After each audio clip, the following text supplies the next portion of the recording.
Ryu Ga Gotoku Studio, in my opinion, are crowned as the best video game studio of all time.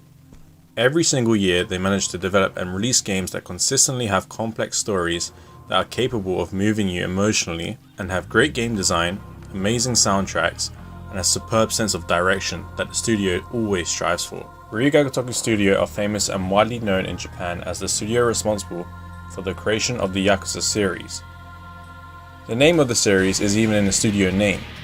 The Yakuza series has always been a big series in Japan ever since its first release on the PS2 in 2005, and this is shown through various promotion events throughout the country, followed by decent sales figures. This wasn't always the case in the West though. The Yakuza series had always had low sales in the West compared to Japan, and with each release, sales steadily declined until it hit rock bottom with the release of Yakuza Dead Souls, which was pretty much the nail in the coffin for the series in the West. To begin with, if we go way back to at least 1996, Ryu Ga Gotoku Studio hadn't even existed yet. The developers who would come to be a part of Ryu Ga Gotoku Studio originally belonged to a video game development division within Sega, known as the New Entertainment Department. They had worked on the first Yakuza, Yakuza 2, and Yakuza Kenzan, before continuing as Sega CS1 in 2008, and after a number of successes they became known as Ryu Ga Gotoku Studio.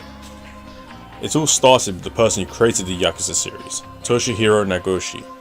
Nagoshi first started off as a CG designer at video game studio AM2, working under Yu Suzuki, the man famous for creating Shenmue. Here he worked on games like Virtua Racing, Virtua Fighter 1 and 2, and 3, Daytona games, and eventually landed a role as a supervisor, producer, and director for Shenmue on the Sega Dreamcast. Here is where I think that Nagoshi had an idea of what kind of game he wanted to create, as Shenmue was the first of its kind to have a unique open district style of gameplay, cutscenes that are akin to watching a film, and the ability to simulate an area of Japan in a video game. Nagoshi then went on to produce and direct Super Monkey Ball, which was a success, and work on other games for Sega as well. In 2005, Nagoshi wanted to create a game that wasn't for kids. A game that was targeted towards Japanese men was really a first for anyone in the Japanese game industry.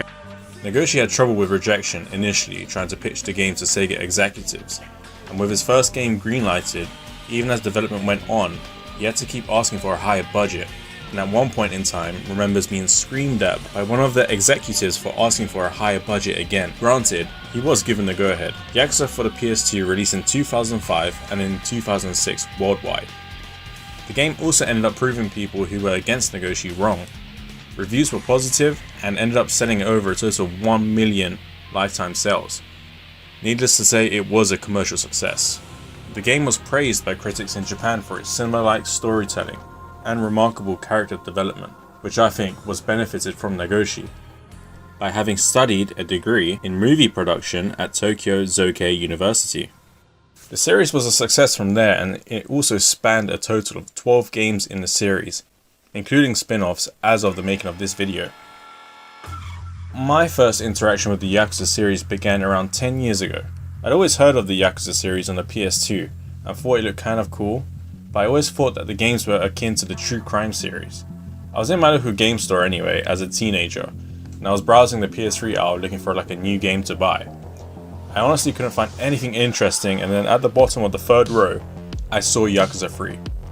All I remember is the box art and seeing Kiryu's face just staring right at me. I thought that the guy on the Way of the Samurai 3 box art looked so similar to Kiryu, so I went ahead and bought it anyway. And boy was it a blast. I immediately went back to the store and bought Yakuza 4 after completing it and have been a fan ever since. Ryu Ga Gotoku Studio wanted to try and step out of their comfort zone and change their target audience from not only in Japan, but to a worldwide audience with their release of Binary Domain in 2012 for the PS3, Xbox 360 and PC. The game is actually really interesting and is one of my favourite games of all time. Regarding the plot of the game, to sum it up, global warming has caused severe worldwide flooding and has wiped out most of Earth's population. As most of the population had died, robots had replaced humans as the majority of the world's workforce. AI had advanced significantly, and companies were also able to produce robots nicknamed Hollow Children that were indistinguishable from humans and actually programmed to believe they were too. and this was against international law in the game. The Rust crew, the main cast of characters, were created as a global task force and infiltrated Japan to investigate Amada Corporation, who was behind these crimes. Reviews were positive for the game, and surprised to say the game actually flopped. The game had only sold 20,000 copies in North America, however it managed to sell 73,000 units in Japan when it released, compared to the average of 300,000 sales that the Yakuza series gained in their first week of launch. This was a huge disappointment for the studio, as they created the game intended for a Western audience. This was becoming a trend with Ryu Ga Gotoku Studio's games in the West. Almost all the games they released had disappointing sales.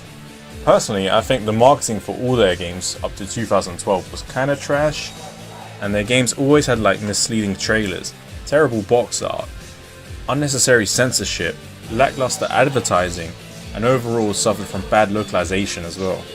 In fact, Nagoshi was actually interviewed in 2019 and was asked about the terrible box art for Binary Domain.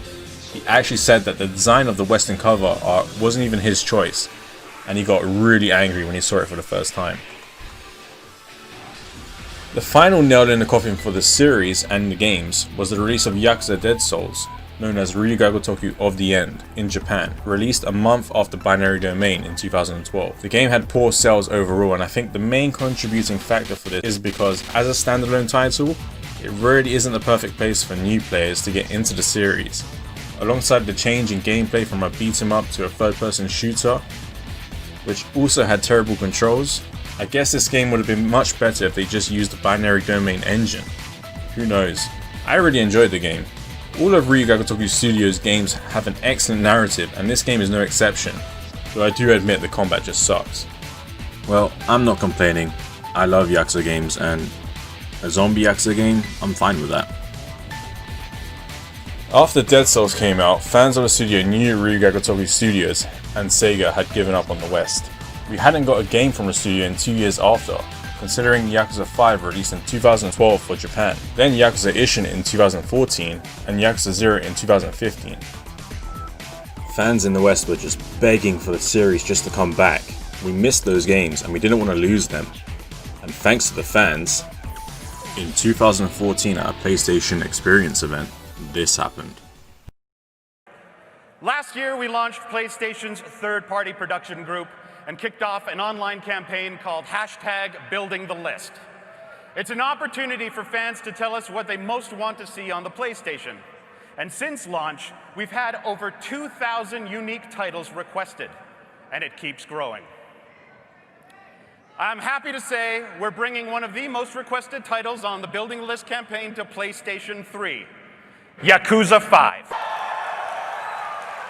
This classic Sega title is finally making its North American debut summer 2015. Yakuza 5 released digitally on PSN in 2015 and got great sales, thanks to the fans. Yakuza 0 also released, followed by all future releases from Japan. The Yakuza series has been successful ever since. In 2018, Ryu Ga Gotoku Studio also released Fist of North Star Lost Paradise, which was a spin-off from the Yakuza series, featuring the voice cast from the series, and Judgment, which was a new original IP for the studio, which Sega don't really like to call a spin-off, even though it's set in Kamurocho, the same city that is in the Yakuza game. But instead, Judgment is like the polar opposite of Yakuza, a game focused around law and detectives, in contrast to an immoral world and the Yakuza. The only games that were not released in the West were Yakuza Kenzan for the PS3, Yakuza Ishin for the PS4 and PS3, and 2 Kurohyou Yakuza games for the PSP, which were spin-offs from the original Yakuza series. I suspect they're all fantastic, as I have only played Yakuza Ishin, which I think is on par with Yakuza 0, and I've only played half of Yakuza Kenzan, so I can't really comment on that game.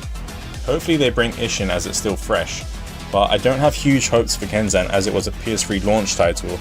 It also had clunky controls, and the PSP games just won't age well.